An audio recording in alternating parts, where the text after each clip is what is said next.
welcome to another video in the Blade series. Today, Scott and I have been instructed by our robot overlords to ensure you that everything is fine. Right, Scott? You got it, John. Okay. Just kidding. They didn't tell me to say that. All kidding aside, we're going to discuss how the meteoric rise in AI platforms is disrupting business, strategy, and security. So the first question is, what recent AI platform launches have contributed to the disruption in business, strategy, and security? That is a mouthful. Yeah, it is. Well, really, this year in 25 has been the most disruptive year we've had yet in the AI area. And probably it started off in January this year when the Chinese folks came out with their DeepSeek platform, which did a lot of the same things as ChatGPT and all the others at a much, much lower price point. So that really stirred the pot a lot on that. So everyone now is trying to drive their costs down, of course. Grok 3 has been released. That comes from our buddy Elon. ChatGPT's deep research updates has come out and given a lot new capabilities for their platform, which that's also the platform that Microsoft Copilot kind of sets on top of and uses ChatGPT as the engine underneath. So that's one thing. And we've seen all kinds of other updates in things like Microsoft's Copilot. I know you use Copilot Pro a lot. I do. And also Google's Gemini. And that's also probably, of all of the ones we spoke of, has probably been gaining the most traction lately. I know when I talk to other IT pros, asking them what they're using and what we're all pretty much doing, we're all trying to use all of them now. And you should look at as a business owner or a technologist, you should be doing the same thing and just taking a look at the different ways, different interfaces, how it's going to all fit together. Because one of these, as always, will be the winner of the race. Yep. And we have to have a pretty good idea now because it's going to change the way we do business. Unless you're a shepherd or an archer or some other medieval profession, you're going to be affected by this. So you need to start getting up to speed on what's there and really what can be the best choice for your business. Yep. So how did the release of DeepSeek in particular impact the U.S. stock market? Yeah, that was a thing too, because stock market's been a ride this year anyway. Yeah. And it kind of started in January with DeepSeek. It came out of nowhere. Nobody knew this was coming. Yeah. Nobody really knew. Well, we knew that the Chinese government was doing something, of course, because everybody's trying to do something. But nobody realized that they had something as advanced as the stuff that we had, but delivering at a cheaper price. So you think about that, and what would the stock market think about if a competitor came into the country selling something like half price from everybody else? Well, yeah, it's going to drive the prices down for the ChatGPT and Facebook and everyone else that plays with AI. And that caused all kinds of uncertainty for investors and weeks of instability with stocks going up and down. Major players were saying things and then contradicting themselves and so on. And really a lot of it was the high costs. But then you got to kind of compare the high costs versus the not always trustable outcomes from AI at this point in history. Right. Yeah, it was historically you get a knockoff product from China. It's it's Temu level at this point. They were definitely on par. Yeah, they did their construction as well. It uses less energy. That's one of the reasons that the price point. Microsoft is buying a large portion. They're firing up another reactor at 3 Mile Island for Microsoft. Yeah. And most of that will be used for AI development. Yeah. And that's how much power that you have to consider. Yeah, this is a great thing, but the amount of power on the back end is amazing. Yep. You're going to see a lot of, this is from my personal experience. I live in a very rural part around us, and you're going to see a lot of farmland near solar banks starting to get sucked up to be used for these things too. Yeah. We've got one coming near us. So. And more, and that's something also, it's something to be considered with as a business owner. This is going to happen. It's going to drive power up. As more and more sophisticated models come out, they're going to need more juice. It's just the way things work. Yep. So something to consider as well. So along with that, what are some of the primary risks businesses face when adopting these new AI platforms? Right. A lot of these risks, John, are just the normal risks that a company has or an individual even adopting any sort of new technology. Right. When do you get in the pool? The new stuff comes out, is nice and shiny, or do you wait till it's been out for like 6 months and a lot of people have tried it and it works well? That's the first mistake people make. They jump in the pool too quick. You want to make sure that you're choosing the right one to go with, because you don't have to backtrack. Let's say you say, we're going to use Copilot at our business. And then we all use Copilot for 6 months. There's a lot of data accumulated and so on and so forth. And then, now we're going to go use Gemini. Well, it's not like we can just move the data over. It's like a whole new platform. It's kind of like going from Windows to Macintosh or Linux or something like that. Different languages, different ways it's put together and so on and so forth. Maybe gives you the same answers, maybe not. Kind of depends on the model and those sort of things. So evaluate it. You have to take a close evaluation of what you're going to do. And you have to think of course, security, compliance as well.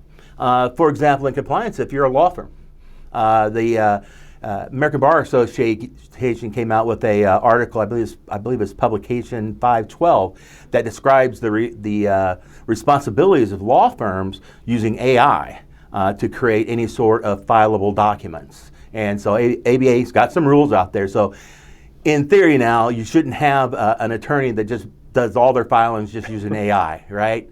Unfortunately, just last week, there was an attorney, I think in Arizona, Montana, somewhere out west, that filed something with the courts that was completely written by AI, and no human had ever looked at it. And it had case citations that were formatted correctly and everything that were completely fake. So AI was trying to make an argument using fake cases and all that, and obviously that made the judge really happy in that matter. And I think that lawyer's facing disciplinary charges and all kinds of stuff. But apparently the judge about blew his stack when he saw that, because that's something that expressly you can't do as a lawyer. So you need to know, if you're a dentist, if you're an engineer, an architect, what compliance pieces do you have to go with? Do you sell to the Department of Defense? You got DFARS and all that stuff. How does this fit into that? So something else. So security, compliance, and these sort of things are the first things you need to look at. So just don't go jumping in the pool with your eyes closed head first. Yeah, and the second rule is, just because the kid in the mailroom says he knows AI, do not let him take over. We've actually seen that in a couple of places where a junior IT staff member suddenly became the AI czar in the building just because he could write some very simple prompts. And a lot of this stuff at this point, even the more powerful capabilities, you can just go to a Google search and get a lot of ideas, or actually the actual prompt language you could cut and paste and put it in your AI client, and it'll spit back the results. So you got to watch out for that. Make sure nobody can say to you right now that they've been doing AI for 10 years, because it has been that long, right? 10 months maybe. 10 months, you find somebody who's been in researching and working in the field 5 years, that would be like finding a diamond on the ground walking down the street. So that leads us, as always, to the next question. Why is it difficult for companies to evaluate AI platforms like DeepSeek? Well, that's part of it.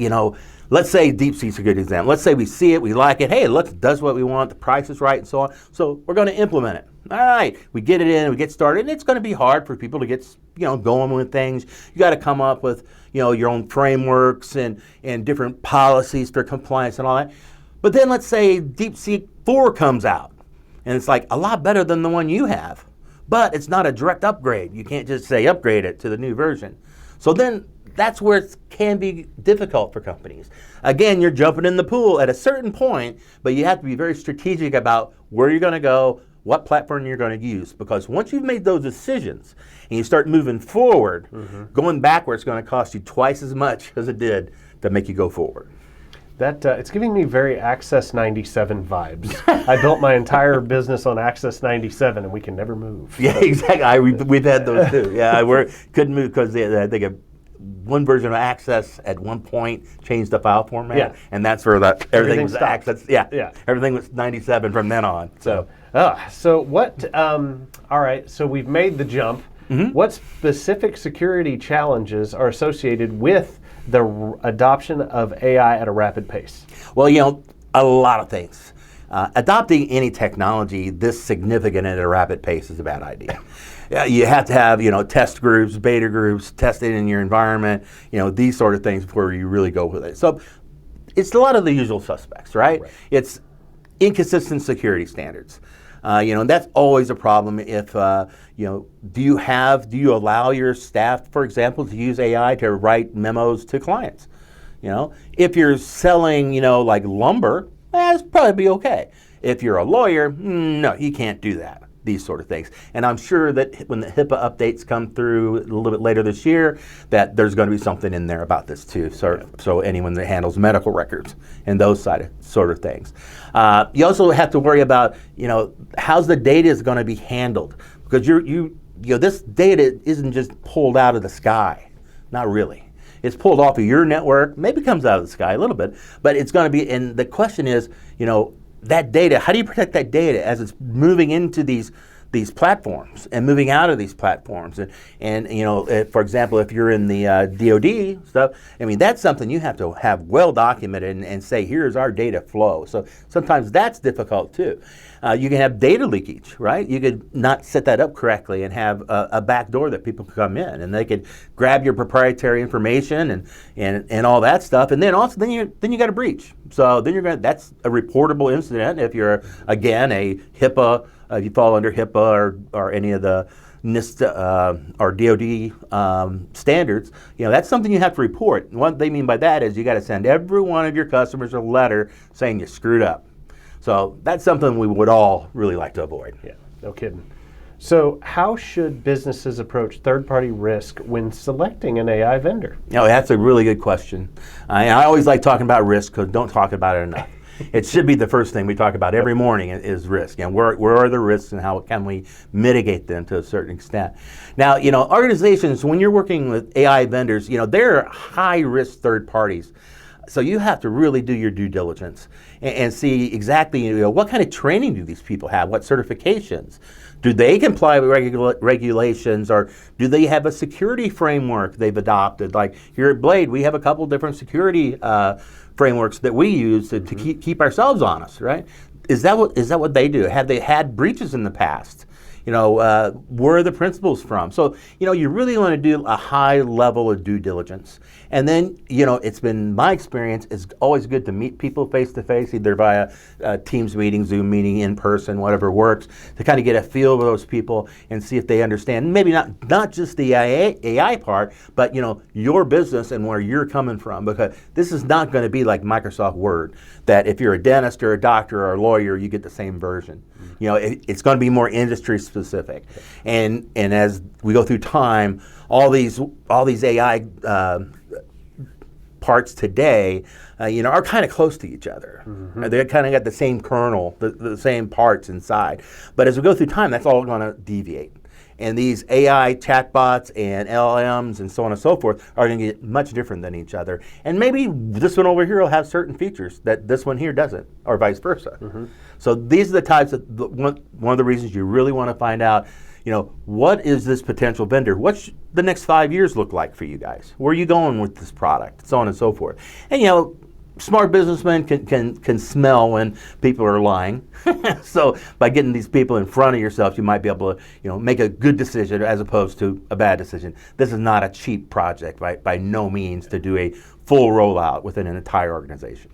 Yeah, I think one of the thing that I think of as we're all talking about it is the similarities between, I'm going to show my age here, but let's say Visual Basic, right? So you can write every kind of different program on Visual Basic, but by the end they all turn out different.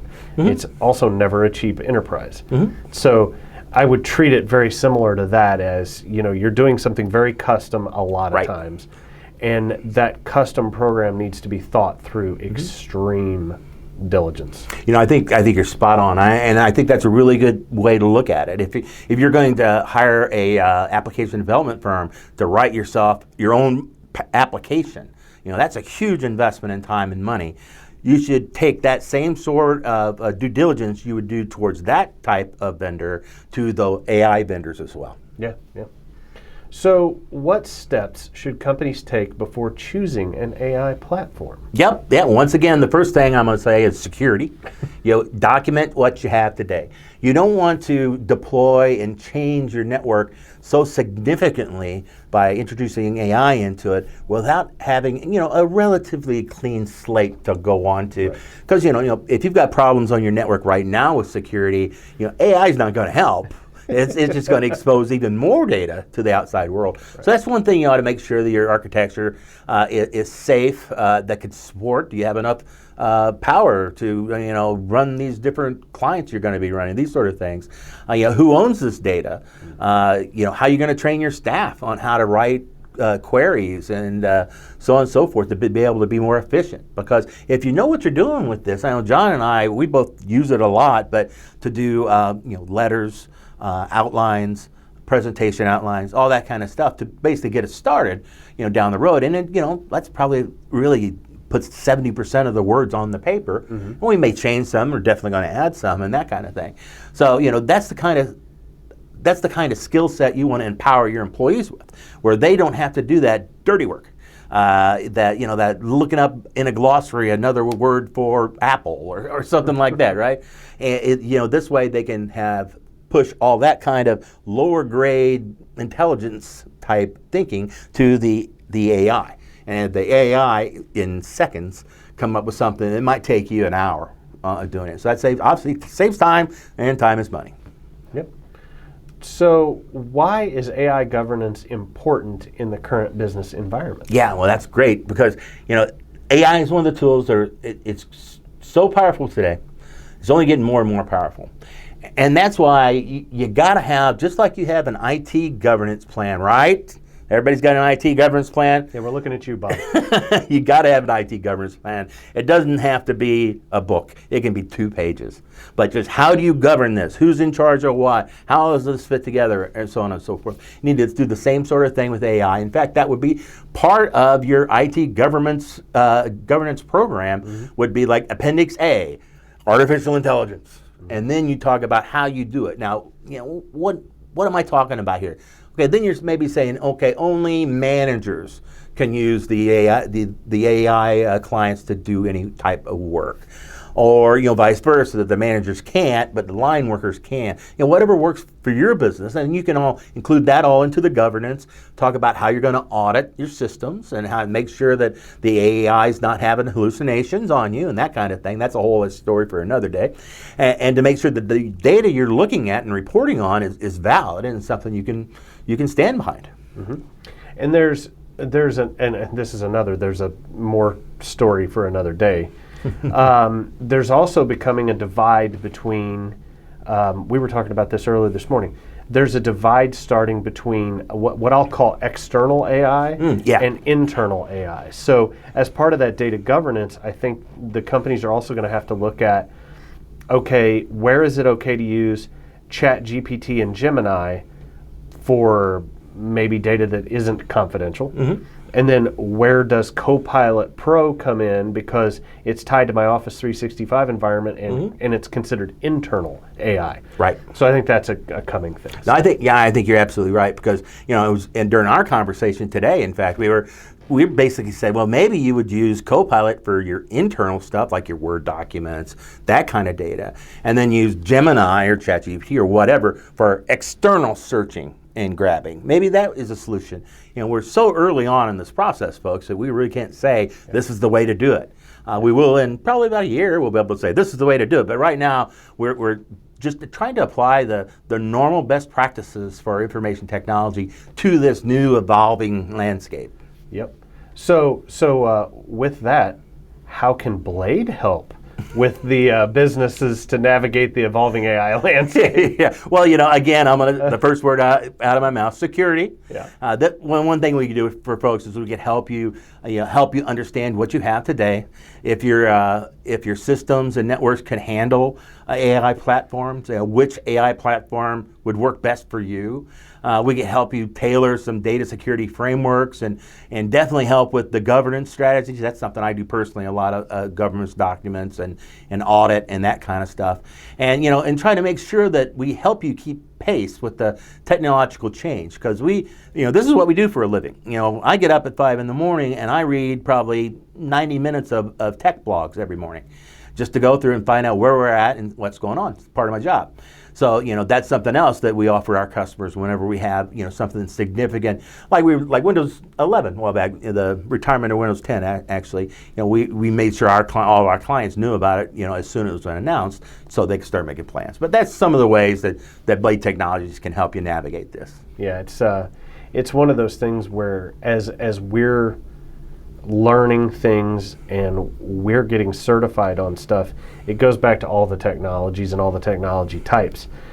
I don't expect any of our lawyer clients to become experts in how to deploy Office 365. I'm going to do the same thing with the AI, right? We're going to take the proper training courses and get everyone certified. I mean, we have 2 automation engineers already, which most people would look at us and go, "You already have 2?" It's like, yes, we do. So that type of things. Let us build the roadmap so you don't have to figure out how to make paper and a pencil. Yeah. Yeah, exactly. And these types of projects are complex enough where there's enough work for everybody, and we always try to help slice the pie where you get as big a slice as you want to take care of, and we'll do the rest, or vice versa, or however way you want to do these type of projects. Yep. So I guess one of the big questions here is, what is the key to successfully adopting AI platforms amid all the rapid technology changes? Right. It's really it's a balance. You have to balance the new technology, all this new innovative things that we can do, with a good dose of caution from a business owner's point of view. You need to start taking a look at these things now so you can understand that what's the value in me to spend X. Will it make Y? Will it make negative X? We don't know. And every business, again, it's going to be unique in what happens. So you really have to, first off, make sure you make that balance. You also want to be vetting new AI platforms, and when new ones come up, somebody in your organization needs to take a look at them. Maybe that's one of your consultants, maybe there's somebody internal, but somebody needs to take a look at it, maybe use it for 48 hours, then maybe write a small report saying, here's what this new thing does, and that'll help you as a business owner make a better decision if you need to push forward into this new platform, stay where you're at, so on and so forth. Obviously, the last piece is strong governance and risk management. Okay, because we're talking. If somebody can get into your AI stores, I mean, that's like equivalent to somebody being able to sit down in front of your file server or your OneDrive or your Google Drive or whatever and just look at everything. Yep. So we have to make sure that that's locked down tight before you put any information in there, because in a lot of industries, those are reportable incidents, and that means everybody you've ever done business with will get a letter calling you stupid. So, nobody wants that. So, to sum it up, the robots aren't going to take over the world anytime soon. However, we do need to take a long, hard look at how AI is going to change how we both live personally and in our professional career. We might want to start looking into how to balance, because we talked about this, the personal and professional AI use along with the tools we use for both settings, because that goes back to something I do, and I'll slide this in at the end here. If you've got an Office 365 home subscription, it often comes with Copilot. And if you happen to be doing something work sensitive in the Office 365 business Copilot, and you forget to transition to your home. So there's going to be some balance for home and business. So Scott, as always, thank you so much for your insight and expertise in this. When the AI overlords do finally come, I am glad you are on my side. Hey, always, buddy. So, thanks to all of you for watching. This is John and Scott from Blade. Take it easy.